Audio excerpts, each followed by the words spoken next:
Hello বাড়াই দে hello, ধন্যবাদ জানাই মুক্তা আপাকে।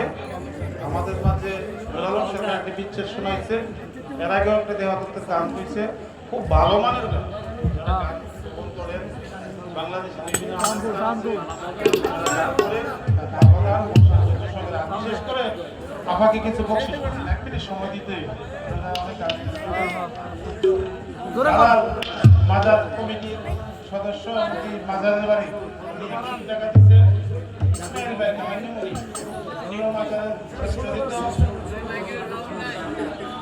ইসমাইল ভাই উনি 500 টাকা দিচ্ছেন, ওনার গানে সন্তুষ্ট হয়ে। আলম ভাই 100 টাকা দিচ্ছেন, খামার গ্রাম বাড়ি। এরপরে এমরান হাসান কোদালকাটা বাড়ি, সাবেক সভাপতি কুমিল্লা উত্তর জেলা ভবন সমিতি, উনি 500 টাকা দিচ্ছেন। লতিফ ভান্ডারী উনিও গানের ভক্ত, সবসময় মাজার থাকেন, উনি 100 টাকা দিচ্ছেন। জুয়েল মামা শ্রীনগর উনি 100 টাকা দিচ্ছেন।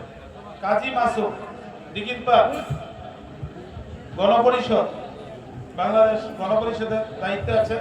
নসু ভাই যিনি অত্যন্ত পরিশ্রম করেন এই গানের জন্য, দীর্ঘদিন যাবৎ এই মাজারের জন্য, উনি 500 টাকা দিচ্ছেন। আশরাফুল ইসলাম মালয়েশিয়া প্রবাসী, আমার গ্রাম বাড়ি, উনিও 500 টাকা দিচ্ছেন। ধন্যবাদ জানাই। বাংলাদেশে বাউলদের মাঝে, মহিলাদের মাঝে সবচেয়ে ভদ্র শিল্পী হলো মুক্তা আপা। আমি শিখতে কি জানি না, আমার দৃষ্টিতে আমি যদি 10টা গান শিখি, আমি আমার শুনি আমাদের যে পছন্দের শিল্পী। তো আপনারা বসে সুন্দর গান শুনতে পারবেন। জহির ভাইও আমাদের এলাকার ছেলে, উদীয়মান, অত্যন্ত ভালো গান করে, সারা বাংলাদেশের বিভিন্ন জায়গায় লালনের ওখানেও গান করছে। এখানে ধন্যবাদ সবাইকে সুন্দর সুন্দর গান শোনার জন্য। বসে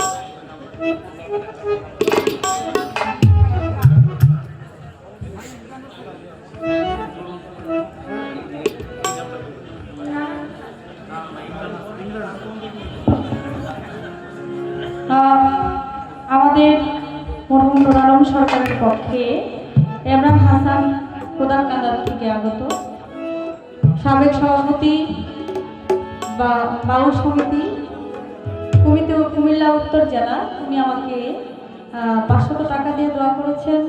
আমি ওনার প্রতি সালাম জানাই, এবং আপনারা যারা সুন্দর সুশৃঙ্খলভাবে গান শুনছেন, গান গাওয়ার জন্য সুযোগ করে দিচ্ছেন, প্রত্যেকের কাছে সালাম জানাই। আসসালামু আলাইকুম।